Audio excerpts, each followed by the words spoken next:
ny mofinaina isan'andro atolotry ny mpitandrina rakotina valina maoly.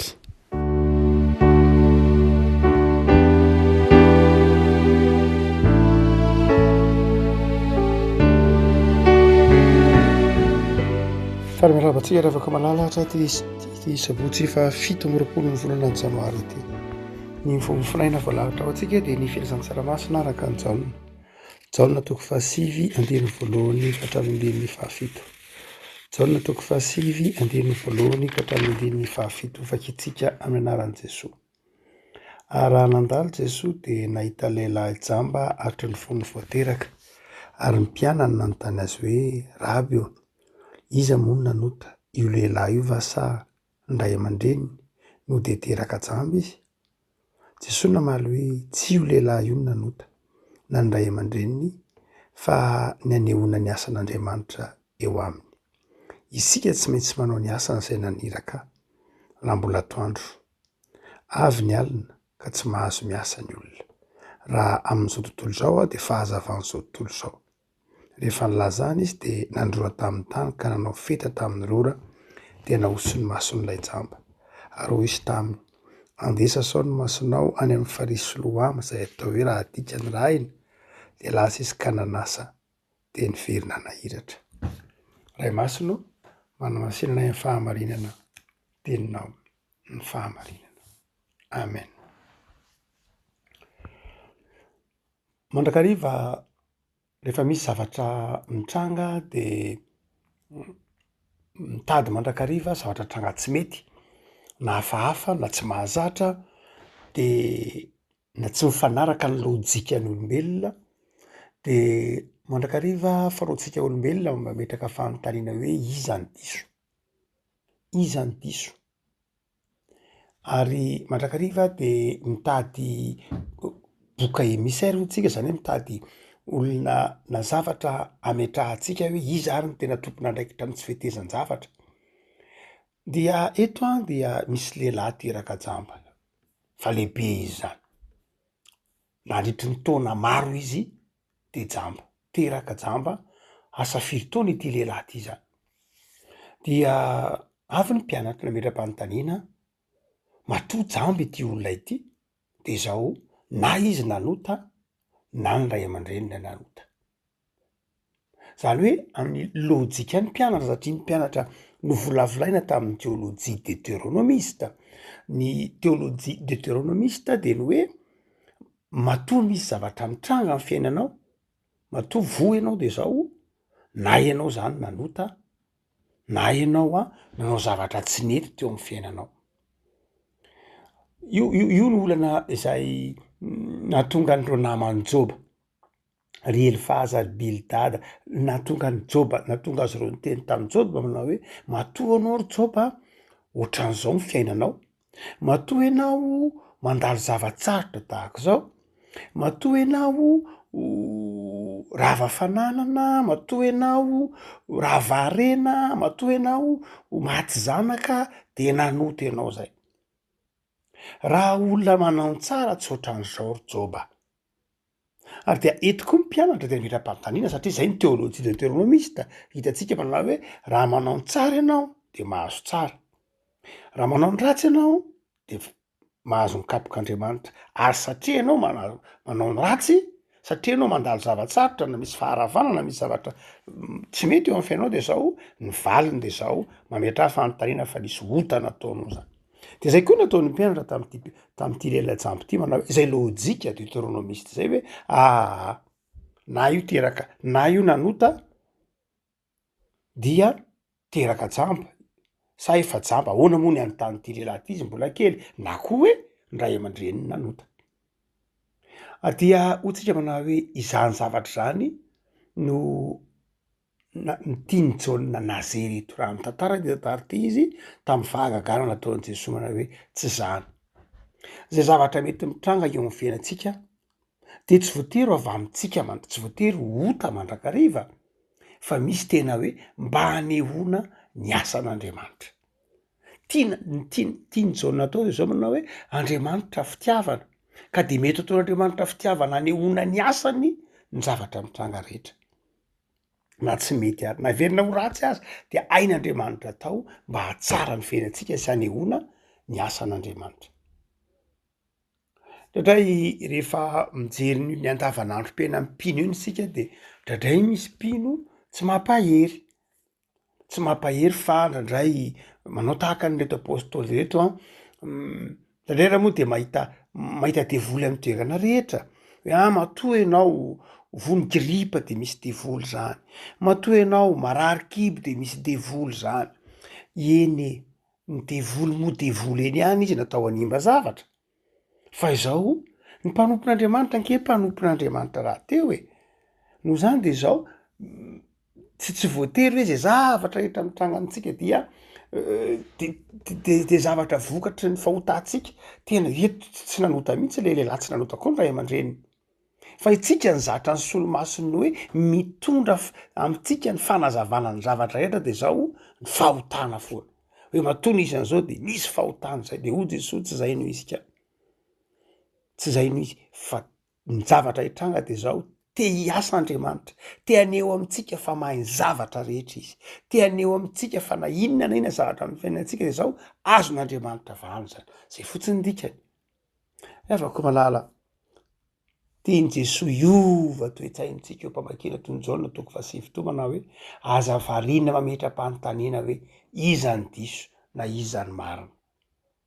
Aza variana mametram-panontaniana hoe raha anona ny diso na raha anona ny marina. Fa aoka hibanjina ny zavatra rehetra amy fahasoavana hoe hain'Andriamanitra maneho ny asany amin'ny fotoana rehetra. Ny valin'ny fanontaniana de zao manao hoe move mitodika amin'Andriamanitra isika rehefa ao anatin'ny zavatsarotra, sa mitodika amin'ny olombelona ka mitady fanazavana, ny mahamaika atsika ny mametraka olana fa ny mahamaika an'Andriamanitra ny mahamaha olana. Mametraka olana tsika satria tsika mpanota de ny tiatsika dia ny mametraka olana. De io Jesosy manao hoe tsy any amin'ny olana ny vahaolana fa any amin'ny finoana fa Andriamanitra de mahay ny zavatra rehetra ary ny zavatra mitranga de tian'Andriamanitra aza anehoana ny voninahiny. Afaka malala mbola ao anatin'ny volana voalohany amy taona sika zany hoe mbola ao anatin'ny taom-baovao de zao mangataha amin'Andriamanitra mba ho zay zavatra lalovantsika ny anatin'ny fiarahamonina na amy tokantrano ka sarotra heveritsika fa tsy vitatsika tsy efatsika de zao matokia an'Andriamanitra fa misy zavatra mitranga eo amy fiainantsika tian'Andriamanitra anehoana ny voninahiny. Fa ny faharoa zay aseho an'izao neto dia tsotra kokoa noho zay ndray rehefa niditra tsehatra Jesoa manao hoe isika tsy maintsy manao ny asany zay naniraka zany hoe reny zavatra mitrangy reny. Jesosy zany miteny manao hoe misy zavatsarotra io tian'Andriamanitra anehoana ny voninahiny de isika tsy maintsy manao ny asany zay naniraka zany hoe tiany Jesosy tsapan'ireto apôstôly reto. Jesosy tsy maintsy miasa manao ny asan'Andriamanitra ka raha misy reny zavatra mitrangy reny de ny antony reny zavatra mitrangy reny de zao iasan'Andriamanitra anehoany Jesosy ny asany. Zay mahatonga ny andiny mifampitohy ny andiny fahatelo sy ny andiny fahaefatra hoe isika tsy maintsy manao ny asany zay naniraka raha mbola atoandro ny andro. Io le zavatra sarotra, inona le asan'Andriamanitra? Ny asan'Andriamanitra de mamonjy ny olona de Jesosy no manao zay asa izay. De zay ny tian'ny tompo tenena manao hoe tamin'ny apôstôly mahita zavatsarotra nareo anehoana ny voninahitr'Andriamanitra na anehoana ny asan'Andriamanitra de zao Jesosy no manao zay asa izay. Isika no fiasana ampiasain'Andriamanitra hanao zay asa izay. Eo tonga eo alohan'lay jamba ary izy io izy manontany an'ilay jamba mandana sasao eny amy ranony Siloama ny masonao rehefa avy nandrory izy tamin'ny tany izy de nanao feta tamin'ny rora de nahoso ny mason'ilay jamba. Iny zany fihetsika ataon'i Jesosy zany otra tsy mahazatra otra ny hafahafa dia nandrory Jesosy tamin'ny tany. Io tany io zany de nalainy Jesosy le tany de nororany de nanao fety izy de nahosony tamin'ny mason'ilay jamba de izy indray hoe mandehana sasao. Iny zany fihetsika ataon'i Jesosy zany. Raha tsy miverina any amin'ny antikité tsika de tsy mahazo an'izany. Jesosy zany eto ny dikan'io teny io de zao Jesosy toy ny nampiasa fanafody.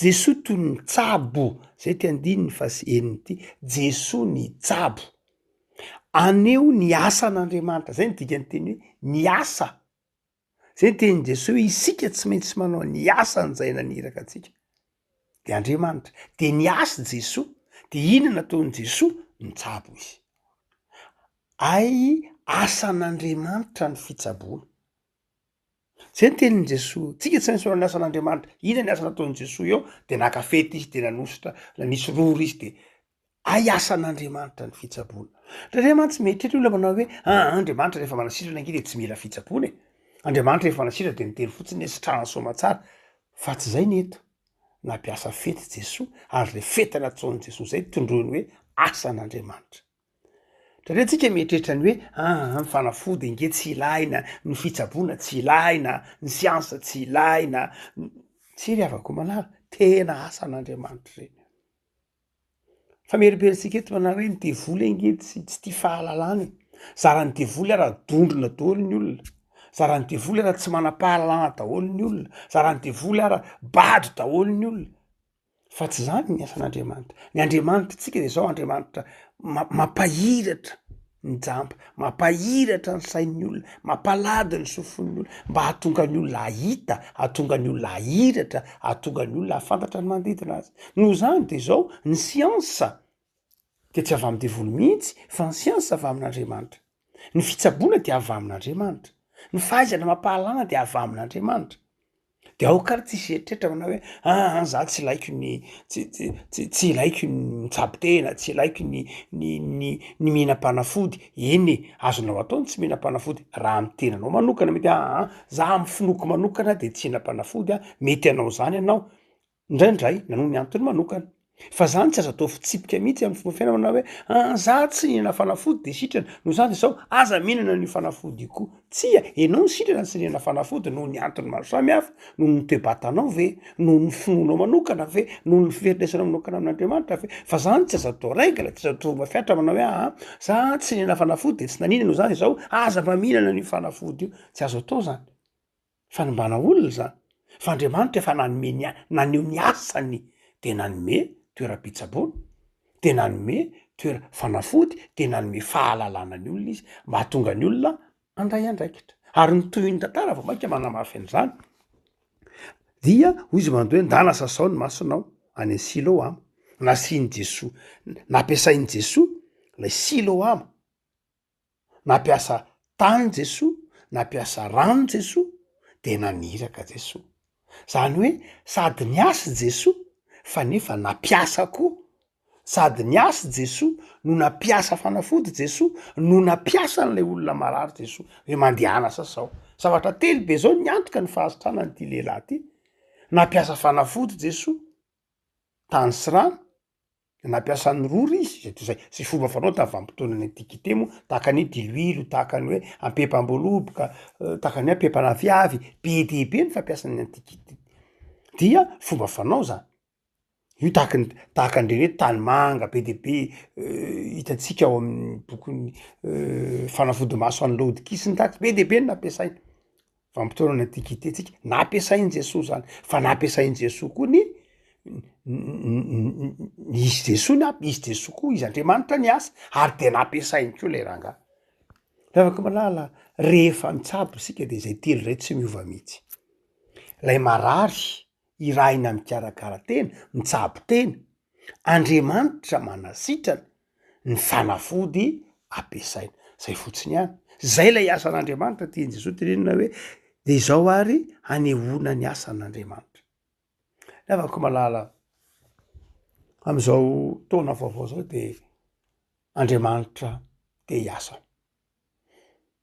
Andriamanitra miasa de zao mampiasa ny zavaboary mba hanatsara fiainantsika mampiasa ny zavatra rehetra manodidina atsika mba hanafahana atsika mba hanasitranana atsika fa Andriamanitra miasa koa de miasa manokana amin'ny fomban'izy Andriamanitra na eo daholo ara ny tany na eo daholo ara ny rano rehefa tsy niasa Andriamanitra tsy sitrany ty jambo ty ary na eo koa aza lay tany na eo koa ara Andriamanitra rehefa tsy nandeha rehefa kamy dongo lay lehilahy marary hoe za tsy andeha ho an'ny Siloama de zao tsy sitrana ihany izy ary zay mandrakariva ny toetsaina kristianina. Andriamanitra miasa fa izao isika koa manaraka ny baikon'Andriamanitra, isika koa manaiky zay zavatra tian'Andriamanitra atao de mivany olana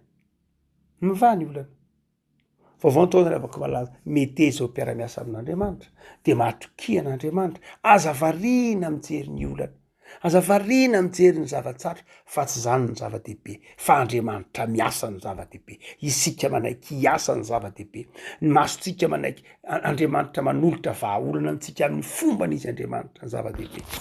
Tompony ampahanao ravaka malala ary ampifarana anan-dafa fa ny Andriamanitra ao, Andriamanitra mahay ny zavatra rehetra. Mahamaiky anao de zao aza mitsara fa ny mamaiky anao manatona an'Andriamanitra, mamaiky anao aza variana mijery zay mety ho fototry ny olana tsy zany ny zava-dehibe. Ilaina ny famantarana zany ahafahana ny fomba fiasa ihany fa aza mijanona eo amin'ny fitanisana ny olana fa mety eza anatona an'Andriamanitra iza mahay zavatra rehetra fa te hanao zava-dehibe mandrakariva amintsika Andriamanitra fa isika indraindray no tsy mahatoky na tsy miankina indrindra tsy mino ny fitiavan'Andriamanitra.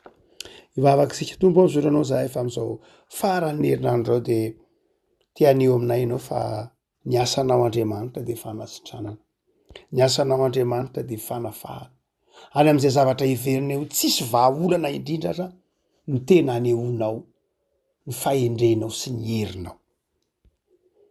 Ataovy matoky zay tompo fa ny Andriamanitra de tianay, ny Andriamanitra mahafantatra ny fomba sy ny fotoana izay hitsofoany hatrehatra amin'ny fiainanay. Soranao zay Jesosy fa mahazo matoky ankehitriny fa ianao Andriamanitra de ianao Jesosy de eo akaikinay mandrakariva, tsy mandalo fa mitoetra ary mitoetra manasitrana. De mivavaka izay tompo, ampahirezo mba anana finoana, ampahirezo mba ho mahatoky anao, ampahirezo mba tsy ary fa izay koa de fiasany ho ampelantananao, ampahirezo mba hatoky fa ny zavatra rehetra de ataonao miara-miasa ahasoa ary ampahirezo hatoky fa tsy ny olana akory ny tompony teny farany eo amin'ny fiainanay fa ny fahasoavanao.